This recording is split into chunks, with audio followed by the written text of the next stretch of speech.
Bijība tā kunga priekšā ienīst netaisnību, ienīst melus, ienīst katru ļaunu ceļu, katru iedomību un augstprātību, kas saceļas pret Dievu un viņa vārdu.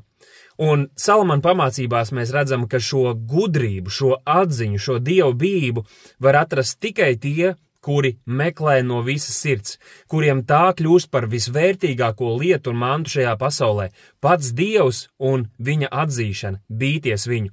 Un tieši Dieva bijība ir viena no tām lietām, kura radikāli pietrūkst mūsdienu populārajā vai tajā izplatītajā kristietībā. Cilvēki nebīstas Dievu, lai gan pats Jēzus teica, nebīstieties cilvēks, kas var nokaut jūs miesas, bet bīstieties to vienīgo, kurš var pazudināt jūs dvēseles ellē. Tāpēc gādāsim par to, lai mūsu sirds ir dievbības pilnas, kā apostūls Pāvils teica, vingrināsimies dievbībā, mācīsimies dzīvot dievbīgi un meklēsim šo atzīšanu, šo saprašanu, kas nozīmē mīlēt taisnību, mīlēt Dievu vārdu un ienīst visu, kas nav taisnība.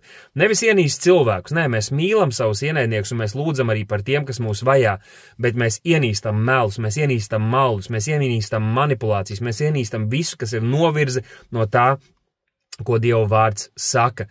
Bet pie šīs atziņas un saprašanas nonāks tikai tie, kas būs gatavi ienīst, kā jālieto šis vārds, kā Jēzus teica, kas neienīst savu tēvu, māti, brāļus, māsas, savu karjeru, savu dzīvi, savus īpašumus un visu pārējo, tas nevar būt mans māceklis. Mums jāuzskata Dievs un viņa vārds un atzīšana par visdārgāko pērli, ar ko salīdzinām vispārējais ir atkritumi un mēsli. Tad mēs patiesi to iegūsim, jo arī Dievs nav tāds Dievs, kurš kaisa savas pērles cūkām un suņiem. Vērtēsim to, ko viņš ir teicis, tad viņš arī mums dos to saprast aizvien vairāk un vairāk.